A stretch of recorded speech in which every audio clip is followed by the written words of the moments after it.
हम तो अपने आप में पर्याप्त लोग हैं, लेकिन इसी के कारण जब हम मुश्किलों में होते हैं तो प्रार्थना को अपना आखिरी स्रोत बनाते हैं। हम प्रार्थना को इतना मुश्किल बनाते हैं। प्रार्थना शायद रहस्यमय हो, लेकिन ये कभी उलझी हुई नहीं है, ये सरल है। और इस सीरीज में मैं आपको सिखाने वाला हूं कि कैसे अपने प्रार्थना के जीवन को बदल दे। आपने जितनी प्रार्थना करनी थी उतनी नहीं कि इस बात के लिए दोषी ठहराने के लिए मैं यहाँ पर नहीं हूँ। असली मुद्दा दोष भावना का नहीं, पर यह कि जो बड़ा रोमांच परमेश्वर ने हमारे लिए रखा है उसे हम चूक रहे हैं। तो क्या आप देखना चाहते हैं कि आपकी प्रार्थनाओं का उत्तर क्यों नहीं मिल रहा है? क्योंकि ये इतनी सटीक नहीं है। आपकी प्रार्थना इतनी सटीक होगी जब परमेश्वर इसका उत्तर दे तो आप इसे पहचान ले। यदि आप चाहते हैं कि आपकी प्रार्थनाओं का उत्तर मिले तो 3 बातें सही होनी चाहिए। विनती सही होनी चाहिए, समय सही होना चाहिए और आपको सही होना चाहिए। वैसे के जे नहीं पर बच्चे के जैसे प्रार्थना कीजिए। इसे सरल रखें, इसे सटीक रखें और उसमें बने रहें। परमेश्वर आपके जीवन की हर बात की परवाह करते हैं, छोटी छोटी बातों की भी। आपकी प्रार्थना की सूची में आने के लिए कोई भी महत्वहीन बात नहीं, क्योंकि परमेश्वर के पास इतनी क्षमता है कि वो परवाह करे उसके संतान की हर छोटी बातों की जिनमें आप हैं। प्रार्थना क्या है? प्रार्थना तो बातचीत है, प्रार्थना तो संबंध है और प्रार्थना एक महान रोमांच है।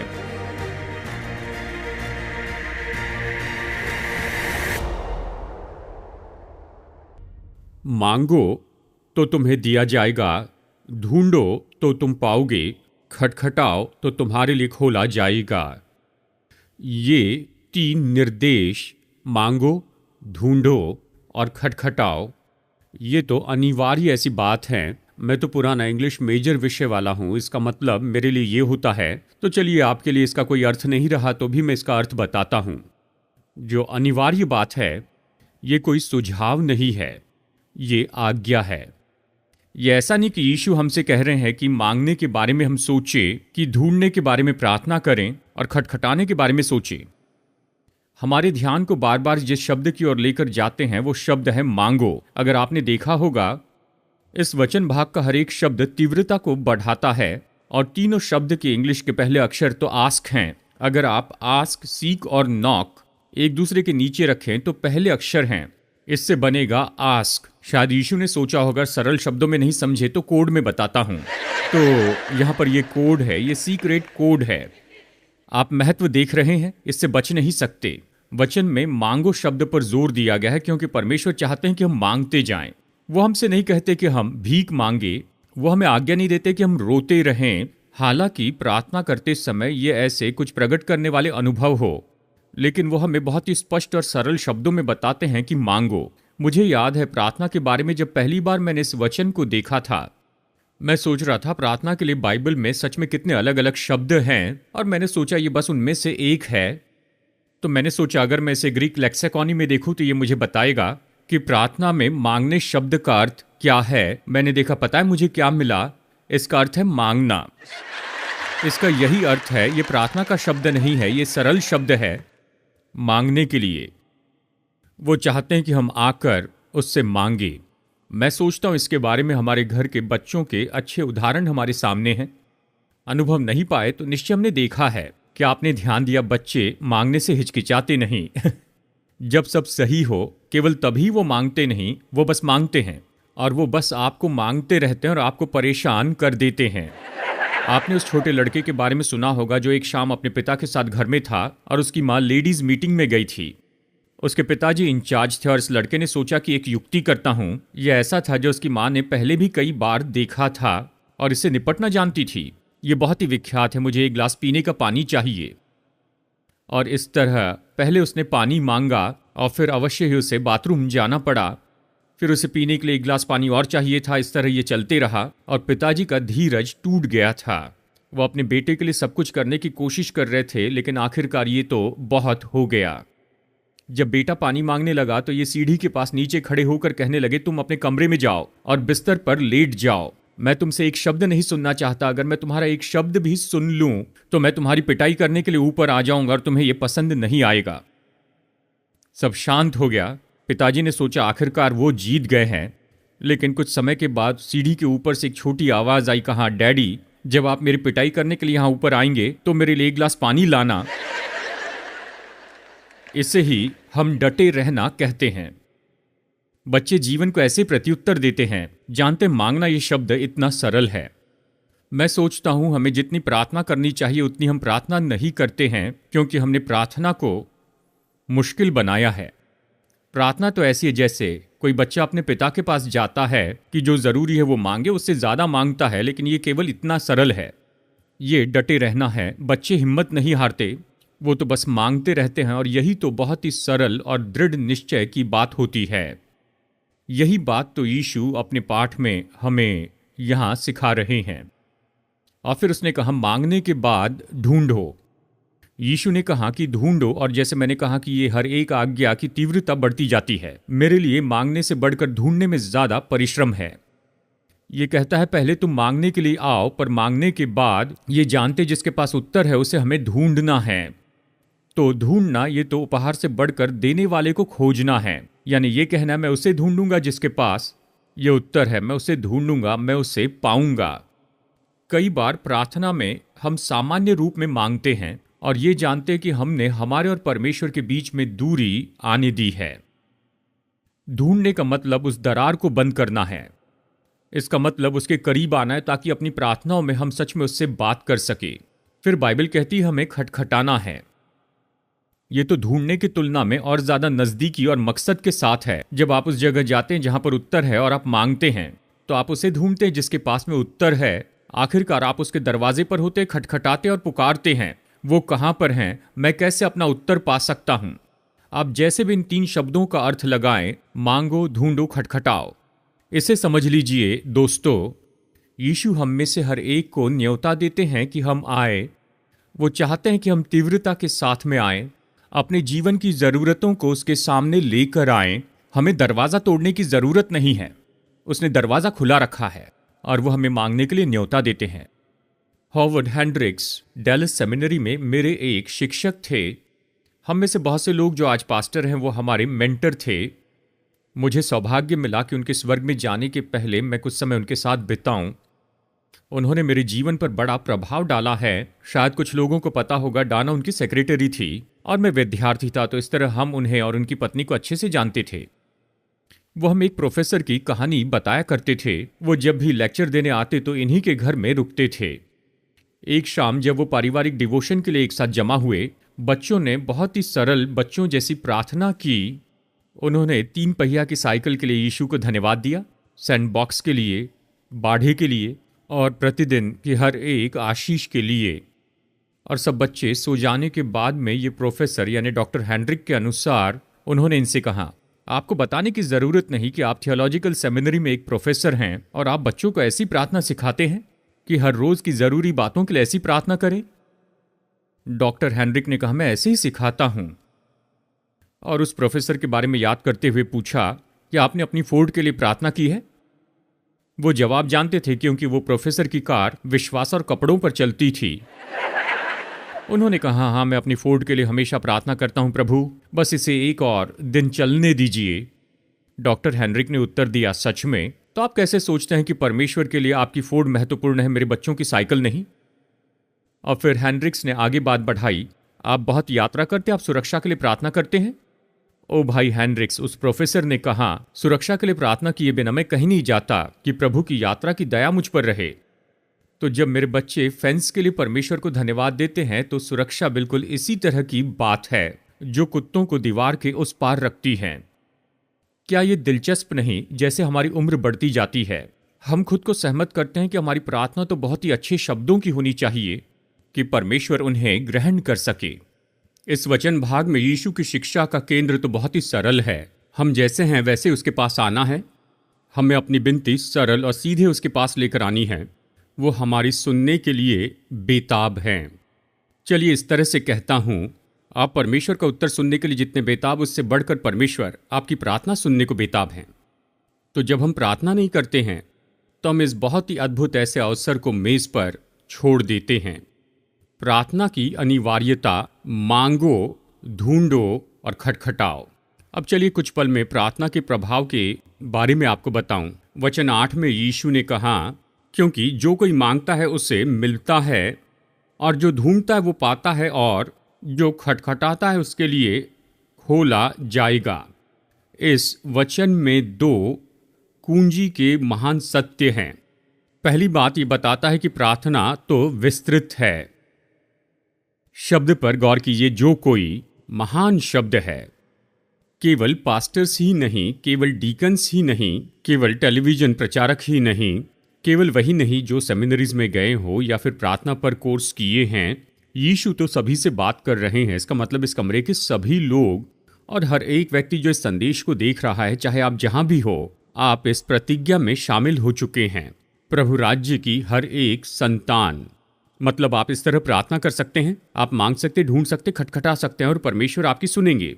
ये प्रतिज्ञा तो हम में से हर एक व्यक्ति के लिए है। शायद कोई कहे, मैं ज्यादा प्रार्थना तो नहीं करता हूं, बस अपनी विनती चर्च को भेजता हूं और उन्हें प्रार्थना करने देता हूं। मैं जानता हूं बहुत से लोगों के लिए बात सच है, क्योंकि मैं दूसरे कोने में हूं।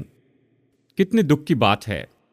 बहुत से लोग मेरे पास में आते हैं इतने साल से और वो मुझे समस्या बताते हैं, कहते, पास्टर मेरे जीवन में ये सब हो रहा है, क्या आप प्रार्थना करेंगे? और फिर सेवकाई में मैंने बाद में सीखा कि उनसे पूछूं कि आपने इसके लिए प्रार्थना की है।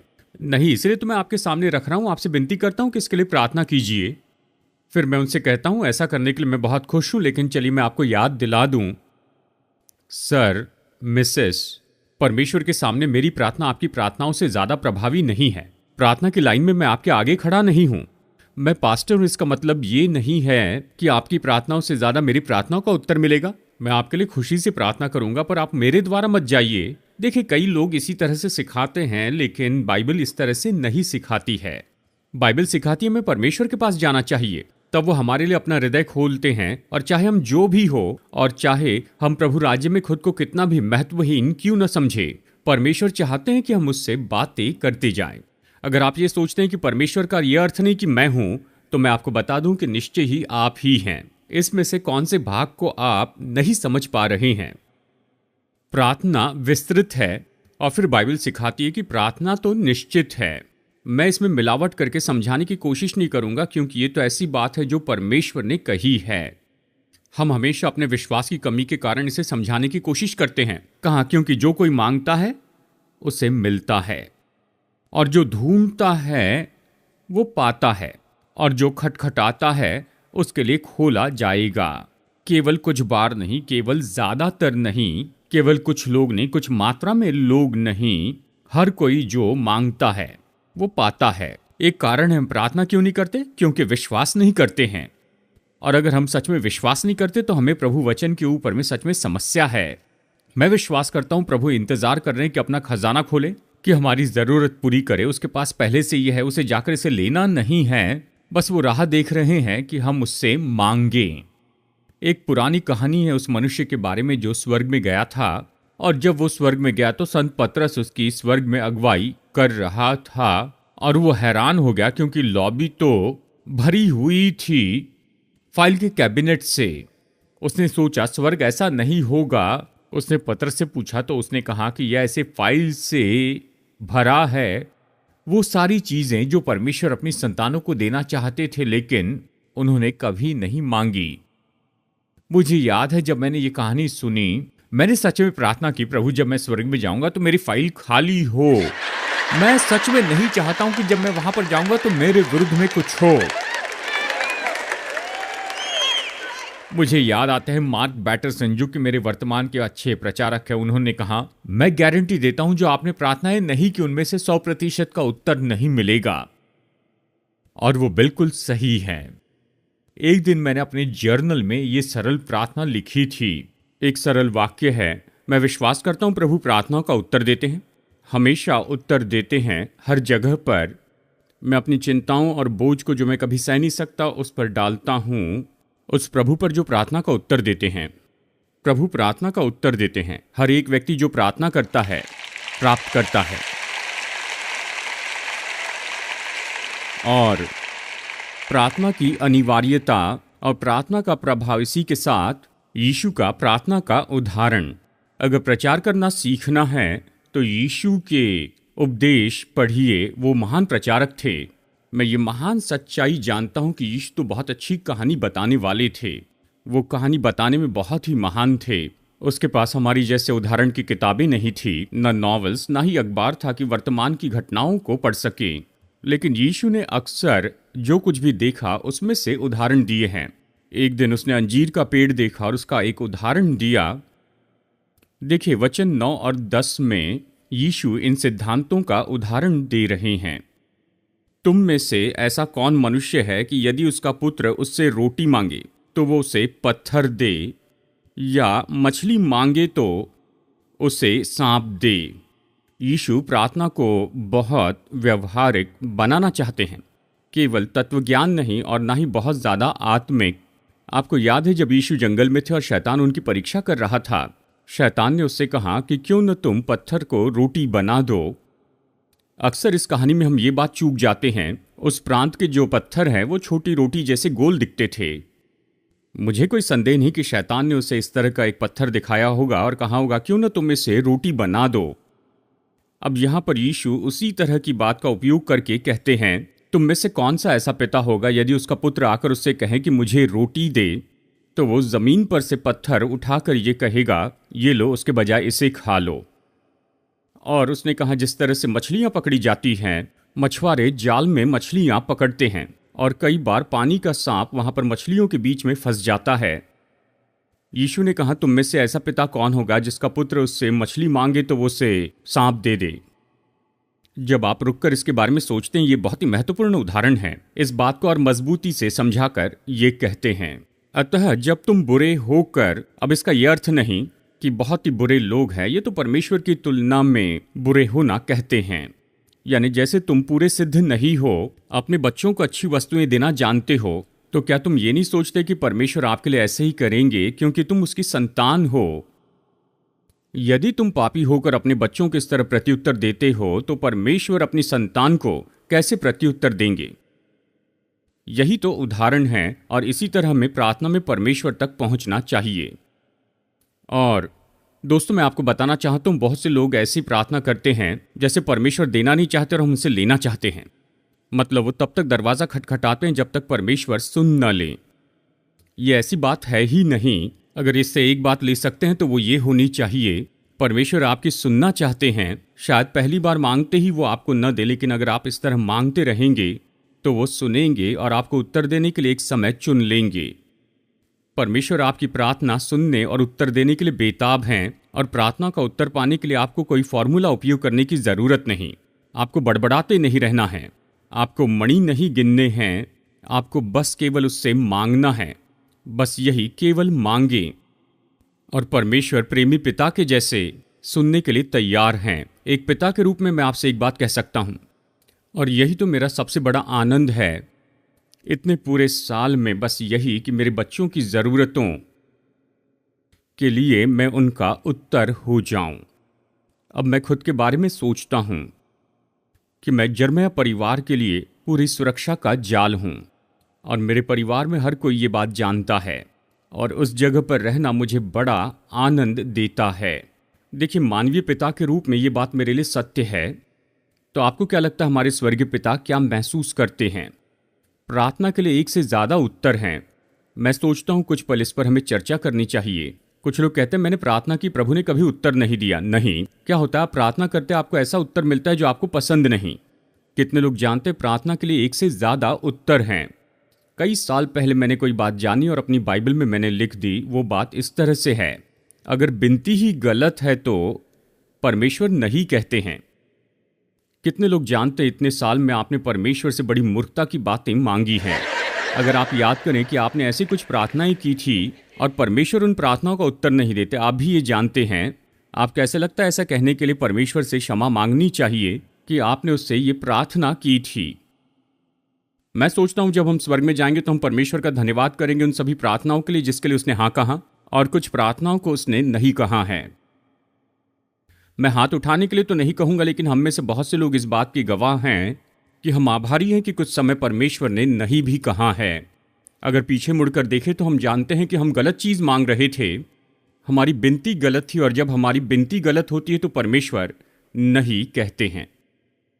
और कई बार समय सही नहीं होता है। मैं एक बार से भी ज़्यादा इसमें से होकर गया हूँ। परमेश्वर ने कहा धीमे हो जाओ। क्या ये उत्तर है? हाँ, निश्चय हम सब इसमें से होकर गए। हम किसी बात के लिए प्रार्थना कर रहे थे, लेकिन वो सही समय नहीं था, और निश्चय ही उत्तर देने में देरी करने में हम उसकी बुद्धि देखते हैं। तो कई बार परमेश्वर कहते हैं कि बढ़ो। हमने शायद ऐसा कुछ मांगा जिसे संभालने के लिए हम तैयार नहीं हैं, और परमेश्वर ने बुद्धिमान माता पिता जैसे कहा होगा कि तुम्हें पहले परिपक्व होना होगा। अब ये सारी बातें सच हैं। जब विनती सही है, समय सही है और हम सही होते हैं, तो अक्सर परमेश्वर कहते हैं कि जाओ। वो उत्तर देते हैं। जब हम प्रार्थना के रोमांच में कदम बढ़ाते हैं, हम निश्चित हो सकते हैं कि परमेश्वर प्रत्युत्तर देंगे। और फिर अंत में प्रार्थना का प्रभाव वचन 11 में देखिए। उसने कहा, अतः तुम बुरे होकर अपने बच्चों को अच्छी वस्तुएं देना जानते हो, तो तुम्हारा स्वर्गीय पिता अपने मांगने वालों को अच्छी वस्तुएं क्यों न देगा। इसके पहले कि हम आगे बढ़ें, मैं इस चौथे पॉइंट पर संक्षिप्त में बताना चाहता हूं। परमेश्वर के पास अच्छी वस्तुएं हैं जो वो देना चाहते हैं। बाइबल कहती हर एक अच्छा वरदान और हर एक उत्तम दान ऊपर ही से और ज्योतियों के पिता की ओर से मिलता है। जब हम प्रार्थना करते हैं तो हमें यह अपेक्षा करनी चाहिए कि जब वो उत्तर दे तो ये बात सच हो। इसके पहले कि हम अपनी बाइबल बंद करें, मैं प्रार्थना के 3 महत्वपूर्ण पाठ पर जोर देकर बताना चाहता हूं। सबसे पहला ये है, जब हम प्रार्थना करते हैं तो हमें व्यक्तिगत प्रार्थना करनी चाहिए। प्रार्थना व्यक्तिगत होती है। इस वचन भाग के इन शब्दों को देखिए। हर एक प्रोनाउन तो व्यक्तिगत है। प्रार्थना केवल एक संयुक्त क्रिया नहीं है, जबकि समूह में प्रार्थना करना तो अच्छा है, लेकिन सामूहिक प्रार्थना तो व्यक्तिगत प्रार्थना जितनी ही मजबूत होती है। आखिरकार संयुक्त प्रार्थना क्या है? यहाँ पर सब लोग एक साथ जमा होते हैं और अपनी अपनी व्यक्तिगत प्रार्थना लेकर आते हैं। तो हम प्रार्थना करने की हमारी जिम्मेदारी को अनदेखा नहीं कर सकते हैं। हमारा चर्च, हमारे संडे स्कूल क्लास, हमारे माता पिता, हमारे छोटे समूह, वो हमारे बदले में प्रार्थना नहीं कर सकते हैं। हम में से हर एक को प्रार्थना करने के लिए व्यक्तिगत रूप में बुलाया है, और हम व्यक्तिगत रूप में मांगें, और ये तो अनिवार्य है। दूसरी बात, हमें सटीक प्रार्थना करनी चाहिए। चलिए उदाहरण देता हूं। आपकी प्रार्थनाएं इतनी सटीक होनी चाहिए कि जब परमेश्वर इसका उत्तर देते हैं तो आप इसे पहचान लेते हैं। प्रभु मुझे ये चाहिए और मुझे कल ही ये चाहिए। नए विश्वासी इस तरह प्रार्थना करते हैं। वो इसे ज़्यादा उलझाते नहीं हैं। जब वो सुनते हैं कि परमेश्वर प्रार्थना का उत्तर देते हैं तो इसका मूल्य जानते हैं। ये क्यों सच नहीं हो सकता, इसके लिए उन्होंने अब तक धार्मिक कारण नहीं सीखे हैं। वो बस परमेश्वर के पास जाकर कहते हैं कि परमेश्वर मैं हूँ, मैं आया हूँ, मेरी ये ज़रूरत है। हमें ऐसी प्रार्थना करनी चाहिए, बहुत ही सरल और बिल्कुल सटीक प्रार्थना। जानते हैं, कुछ भी इतना महत्वहीन नहीं कि हमारी प्रार्थना की लिस्ट में न आ सके।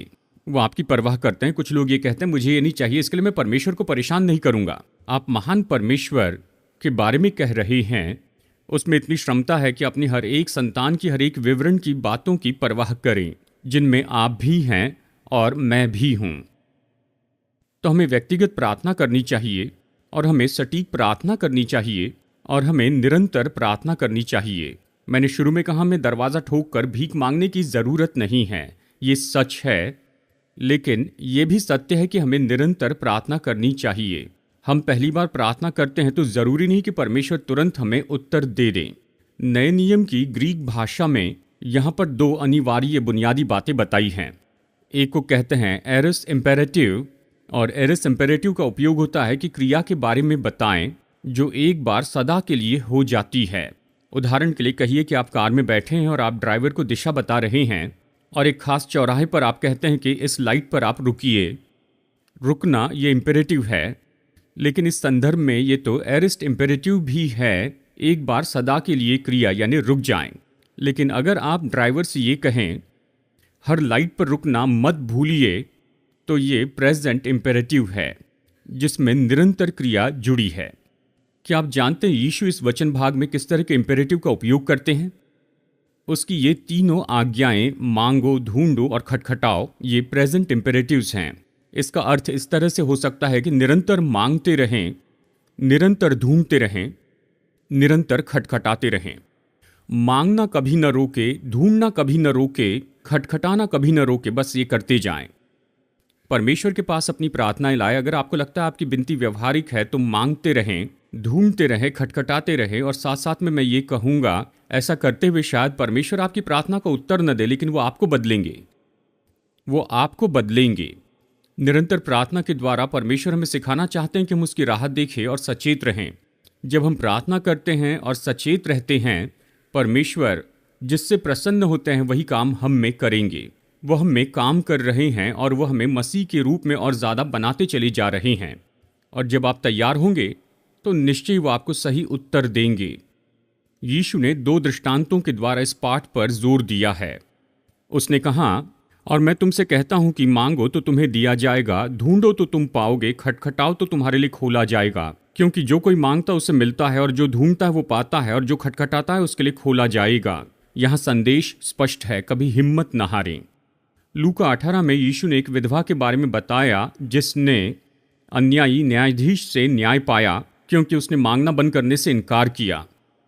पहला थिस्सलुनीकियों 5:17 में ये कहता है, निरंतर प्रार्थना में लगे रहो। इसका मतलब ये नहीं कि चलते हुए बस ऐसे बड़बड़ाते रहें। इसका ये अर्थ है, प्रार्थना के भाव को कभी भी आप दूर न होने दें। कभी ऐसी जगह पर न जाए जहां पर आप ये न कह सके, प्रभु मुझे आपकी मदद चाहिए, मुझे आपकी बुद्धि चाहिए।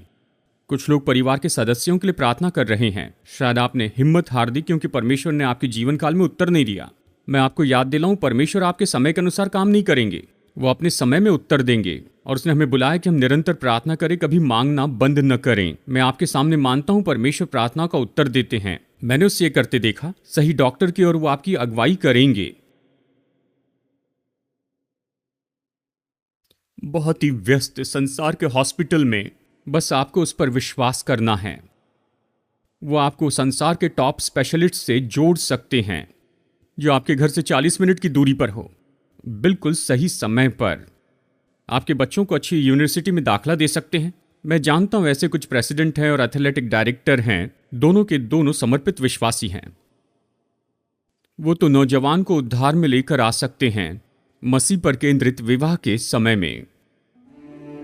प्रभु प्रार्थना का उत्तर देते हैं। मुझे आशा आप ये विश्वास करते हैं। अगर विश्वास करने में मुश्किल होती है,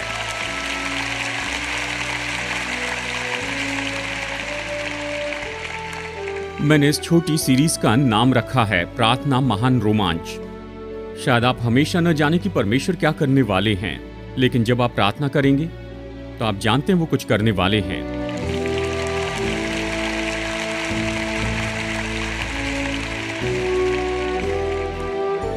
दिशा परिवर्तन में आज मेरे साथ जुड़ने के लिए धन्यवाद। जितना ज्यादा हम वचन का अध्ययन करते हैं उतना ज्यादा हम समझते हैं कि हमारे प्रेमी परमेश्वर हम में से हर एक के साथ व्यक्तिगत संबंध रखना चाहते हैं। यदि आप उसके साथ ये संबंध शुरू करना चाहते हैं तो पहला कदम है अपने पापों से पश्चाताप करें और यीशु से विनती करें कि वो आपके प्रभु और उद्धारक हो जाएं। जब आप ये निर्णय लेते हैं कि परमेश्वर के मुफ्त का उद्धार का वरदान पाएं, तो नई सृष्टि के रूप में परमेश्वर के साथ की आपकी ये यात्रा शुरू होती है। तो यदि आज आपने विश्वास का ये कदम उठाया है, मैं आपको प्रोत्साहित करता हूं कि अपना निर्णय दूसरे विश्वासियों को बताएं, भरोसेमंद सेवकाई को या फिर लोकल चर्च को, और अपने इस नए विश्वास में आप निरंतर बढ़ते चले जाएं। जैसे आप परमेश्वर के साथ चलना शुरू करते हैं, परमेश्वर आपको आशीष दे। और मैं अगली बार आपसे मुलाकात करने की आशा करता हूं यहीं पर दिशा परिवर्तन में।